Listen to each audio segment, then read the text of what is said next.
Ժամանակն է, մի լռեք, խոսեք փաստերով, նկարեք ու դարձեք ականատես։ Մենք ենք ձեր հեռուստահարթակը։ Բարի օր, առաջին ալիքի եթերում դուք դիտում եք ականատես նախագիծը։ Ռեալիթի հեռուստատեսության այս ձևաչափը նախագծի թեմայի հեղինակն ու պատմության հերոսը դուք եք։ Հերոս ականատեսը դաժան, զարմանալի, ողբերգական կամ ծիծաղելի կոռուպցիոն դեպքերի։ Իրական պատմություններ ու իրական հերոսներ ականատեսի աչքերով։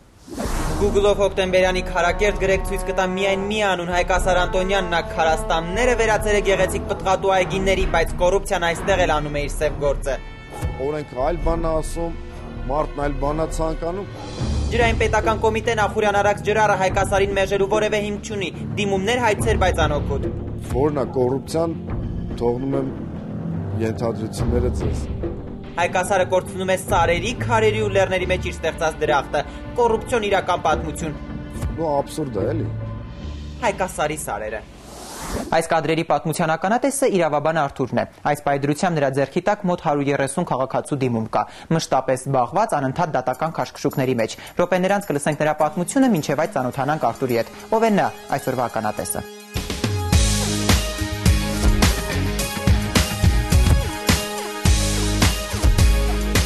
Առավոտյան Արթուրն արդեն աշխատանքի վայրում է։ Ուշանալ երբեք, միայն խիստ ու հատուկ մասնագիտական պատճառներով։ Ժամը 10-ին եմ գալիս աշխատանքի ամեն օր։ Բայց այսօր ուշանում եք։ Այսօր դատական լիստի էի, դրա համար ուշացա այսօր։ Մշտապես զբաղված, դիպլոմատով ու էլեգանտ հագնված։ Այսօրվա ականատեսն իր աշխատանքն ամենից վեր է դասում։ Գործը նրա տրամադրության հետ կապ չունի։ Չէ, գործի համար միշտ բարձր տրամադրությամբ եմ զարթանում։ Նույն լինում է նորեւոր տրամադրություն չունեմ, բայց եթե գործ կա, արդեն ուրախ եմ։ Ընկերությունը 100-ից ավելի գործ ունի ձեռքի տակ, Արթուրը ավելի քան 30։ Իսկ հավանականությունը ո՞րն է 30-ից քանիս է լուծում կտրվի։ 30։ Հավանականությունը այդպեսին է։ Վերջ կոռուպցիային, անարդարությանն ու կեղծ վկայություններին Արթուրը փորձում է հակահարված հասցնել միայն առավոտյան 1 գավաթ սուրճից հետո։ Նախաճաշը սուրճն է մինչև երեկո։ Աշխատանքային բանավեճեր միշտ լինում են օրենքում բացեր շատ կան, քննարկումներն անխուսափելի են։ Հաճախակիրում են բանավեճեր ու կառուցողական ավարտ են ունենում։ Բանավեճում, բանավեճում, բանական միտքը։ Րոպեներած կլսեք ականատեսի իրական պատմությունը, հիմա ավելի մոտիկից ծանոթանանք նրա հետ։ Ականատես ծրագրի բլից հարցերը։ Ազատ ժամանակ ես զբաղվում եմ, ես լսում եմ հիմնական դասական երաժշտություն եւ շատ եմ սիրում կարդալ։ Կարող եմ աշխատել, մտածել, ստեղծագործել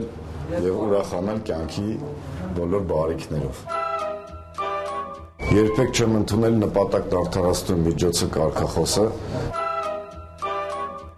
Իմ տեղը իմ աշխատանքային սեղանն է, իմ աշխատանքային աթոռը իմ համակարգիչը։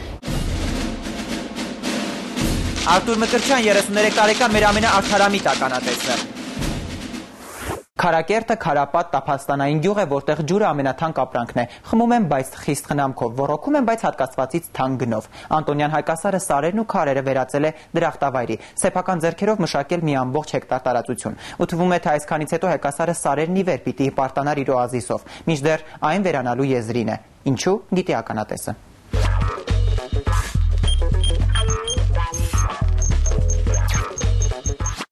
Քարակերտը երկար տարիներ ջրազրկված է, քարաշատ այս բնակատեղիում խմելու ջուրը վաճառում են։ Հայկ Ասար Անտոնյանը երկար տարիներ մյուսների պես հարմարվել է այս վիճակին։ Ոչ մի բողոք եւ ոչ մի գրություն չի ներկայացրել մինչեւ այն ժամանակ, երբ կոռուպցիան ավելի արագ հոսեց, քան ջուրը։ Ականատես եմ եղել մի դեպքի, որը ներկայապայքին նորից շարունակական բնույթ է կրում։ Խնդիրը կայանում է հետեւյալում. Քարակերտ Արմավիրի մարզի Քարակերտ գյուղի բնակիչ Անտոնյան Հայկ Ասարը խոշոր գյուղատնտես է, շուրջ 80 հեկտար հողատարածք իր եւ իր հարազատների հետ մշակում է եւ խնդիր էր առաջացել ոռոգման ջրի ջրագծերի նոր կառուցելու հետ կապված։ 2000 թվականի ընթացքում եւ 2006 թվականին Անտոնյան Հայկ Ասարը կառուցում է իր հաշվին ու նշեմ նաև, որ բանկից տոկոսով վարկավորված, բարձր տոկոսադրույքով վերցված գումարներով գնում է փակ խողովակաշարով ջրագիծ է քաշում, ոռոգման նպատակով ու լրիվ կիսանապատային գոտին մշակում, դարձնում են այգիներ եւ այդ ամեն ինչից հետո գալիս մի պատի առաջ ենք կանգնել, որ ջրային տնտեսություն պետական կոմիտեն խոչընդոտում է։ Ստիպում է, որպեսզի Անտոնյան Հայկասարը ջուրը գնի ոչ թե անմիջապես ջրային տնտեսություն պետական կոմիտեից, այլ ջուրը գնել ջրօգտագործողների ընկերությունից։ Հայկասար Անտոնյանը Քարակերտում քարակուր այս վայրում քարաշատ այս վայրը հայրենասիրաբար վերածում է դրախտավայրի։ Պետությունը ջուրը վաճառում է թանկ, իսկ Հայկասարը իր սարերը ջրելու համար ցանկանում է սեփական ջրատար կառուցել, բայց մերժում են Հայկասարին։ Ակարատեսը վերլուծում է եւ պատճառներն ակնհայտ են, թե ինչու։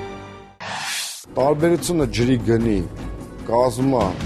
71 լումա պետությունը վաճառում է ջուրը ջուրօգտագործող ընկերությանը, ջուրօգտագործող ընկերությունը ջուրը վաճառում է 11 դրամով, անցյալ տարվանից արդեն 11 դրամ, մինչև 9 դրամ էր, այդ գնի մեջ հաշվարկված է ջրային ջուրօգտագործողների ընկերությունը գնի մեջ հաշվարկում է այն բոլոր ծախսերը, որոնք պետք է կատարվեն ռոռոկման ցանցերի սպասարկման համար,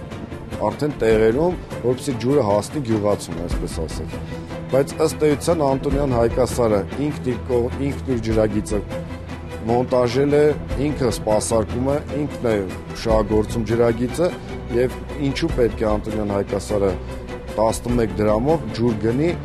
մի ընկերությունից, որը ընդհանրապես կապ չունի եւ որը արժենում է 11 դրամ 71 լումայի փոխարեն։ Հայկասար Անտոնյանը ոչինչ չի ուզում, ոչ մի բողոք չի ներկայացնում, պահանջը ընդամենը մեկն է։ Հայկասարն անձամբ է ուզում կառուցել սեփական ջրագիծը, բայց բյուրոկրատական քաշքշուկի մեջ է հայտնվում։ Բացեց այդտեղ ավելի եւս մի պարադոքսալ հարց կա, ջրային տնտեսությունը, ջրառը, ջուրը, երբ որ տալիս է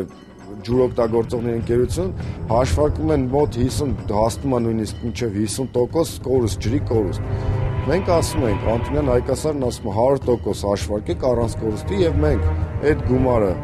որը որ պետք է տանք պետությանը, առանց կորուստի, առանց սուբսիդավորման, առանց որևիցե բանի մուծենք 100% պետությանը, այլ ոչ թե ջրային ջուրօգտագործողների ընկերությանը։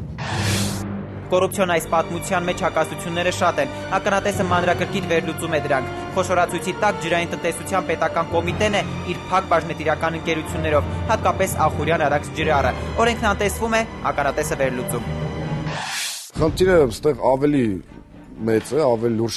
խնդիր կա այստեղ։ Ու շրջանցելը հետեւյալ կերպ է, մենք դիմում ենք, որպեսզի մեր հետ անմիջապես պայմանագիր կնքեն ջրային կոմիտեն, ասում են, որ օրենքը թույլ չի տալիս, որպեսզի մենք պայմանագիր կնքենք անհատի հետ։ Սակայն օրենքը հստակ ասվում է ու բացի այդ եւ ջրային օրենսգիրքը եւ նաեւ կառավարության 21-21 որոշում կա 2002 թվականի, որտեղ հստակ կարգավորված է այդ հարաբերությունները, հստակ կանոնակարգված են եւ նույնիսկ պայմանագրի ձևերը, որոնք նախատեսված են եւ ընկերությունների հետ կնքելուն եւ քաղաքացիների կամ այլ անձանց հետ, ֆիզիկական կլինի թե իրավաբանական անձանց հետ կնքելու։ Այս պարագայում, եթե մենք պայմանագիր կնքենք անմիջապես պետության հետ, այստեղ կոռուպցիոն ռիսկերը լրիվ բացակայում են, քանի որ ես գնում եմ, ես փողը տալիս եմ պետությանը, այն օղակը, որը որ փողը հաշվում, որը որ հավելագրումներ է կատարում, այդ օղակը ըստ էության վերանում, այսինքն ջուրօգտագործող ընկերությունը, որը որ 70 լումայից դարձնում է 11 դրամ, այդ օղակը արդեն կորում է։ Մեր հարաբերությունները անմիջապես մենք եւ ջրառը, ջուր տվողը։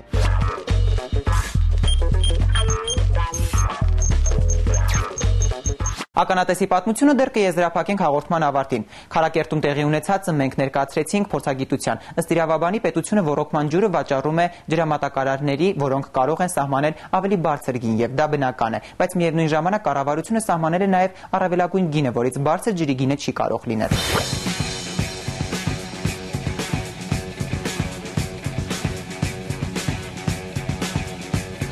Իսկական տղամարդու պես այգին կառուցել է ծառերը տնկել, միայն թե տնկիներն այդ ավելի շուտ կծաղկեն, քան Հայկասար Անտոնյանը կկարողանա ջուր գնել դրանց համար։ Ջրային տնտեսության պետական կոմիտեից ջուր գնելու փորձերը արդյունք չեն տալիս։ Իրավաբան փորձագետը նշում է, կոմիտեն քաղաքացու հետ պայմանագիր չի կնքում օրինական հիմքերով։ Դրա համար գործում է ջրօգտագործողների ընկերությունը։ Փորձագետը չի էլ բացառում, որ օրինական այդ հիմքերը գուցե ճանապարհ են բացում լվացվող փողերի համար։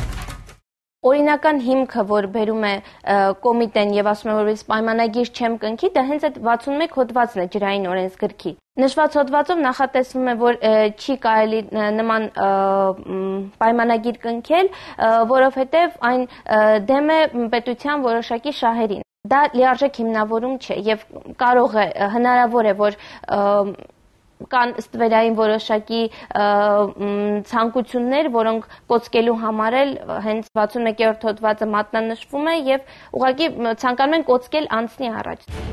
Ջրային տնտեսության պետական կոմիտեն կառավարում է միջնորդ ընկերության գնային տատանումները։ Պետությունը սահմանում է ջուրը քաղաքացիներին վաճառելու նվազագույն եւ առավելագույն գինը։ Միջնորդ ընկերությունը իրավունք չունի որևէ բան ավելացնել պետության սահմանած առավելագույնին։ Պետությունը, երբ որ 71 լումայով վաճառում է տվյալ միջնորդավորված օղակին, այսինքն ջրառներին, նա հնարավորություն է տալիս մաքսիմալ գնի սահմանում, նշելով մաքսիմալ գինը վաճառել։ Այնպես էլ չի, որ տվյալ, այսինքն իրավաբանական անձը, որ միջնորդի դերում է, այսպես ասած, հանդերձ գալի, ինքը կարող է իր ցանկությամբ ցանկացած գին նշանակել։ Այսինքն պետությունը ինքը տեղյակ է լինում, թե ինչ է կատարվում նշված օղակներում։ Փորձագետ Շուշանիկ Թադևոսյանը նկատում է ջրօգտագործողների ընկերությունը արտաքուստ որևէ անօրինական գործարք չի կատարում։ Հավելյալ գումարը պահանջում է ոչ թե ջրի համար, այլ ջրամատակարարման ուղեկցող լրացուցիչ ծառայությունների համար։ Անօրինականն այն է, որ ոչ ոք այդ ծառայությունները չի մատուցում։ Կարելի ասել, որ դա սահմանված չի կամ անօրինական է։ Ջրային տնտեսության պետական կոմիտեն վաճառում է 71 լումայով, բայց 11 դրամով վաճառվում է գյուղատնտեսին, տվյալ ջրային ռեսուրսը 1 խորանարդ մետրի համար։ Այստեղ նրանք բացատրում են նրանով, որ կատարվում են որոշակի գործողություններ, օրինակ պահպանությունը տվյալ ջրատարերի կամ ջրատարերի անցկացման համար ծառայություններ են որոշակի մատուցվում, սահմանվում է, որ դրանց համար այդ գումարը ավել։ Ականատեսն արդեն պայքարել է արտադատական կարգով։ Փորձագետը խորհուրդ է տալիս ապացույցների ու փաստաթղթերի օգնությանը դիմելու ժամանակն է։ Հիմա այստեղ արտադատական եղանակներով արդեն ականատեսը փորձել է իր շահերի պաշտպանությունն իրականացնել, սակայն չի հասել իր բաղձալի երազանքին։ Տվյալ դեպքում նա նաև կարող է եւ իրավունք ունի դիմել դատարան եւ դատական կարգով փորձել այս խնդրին լուծում տալ։ Իսկ եթե դատական կարգով էլ արդեն 3 ատյաններ կան Հայաստանի Հանրապետությունում, որոնք կարող են քննել այս հարցի շուրջ, կարող են որոշակի վարույթ իրականացնել եւ վերջնական եզրակացություն տալ։ Արժևում ականատեսի պատմության արտադատական ընթացքն է եւ պատմության եզրահանգումը։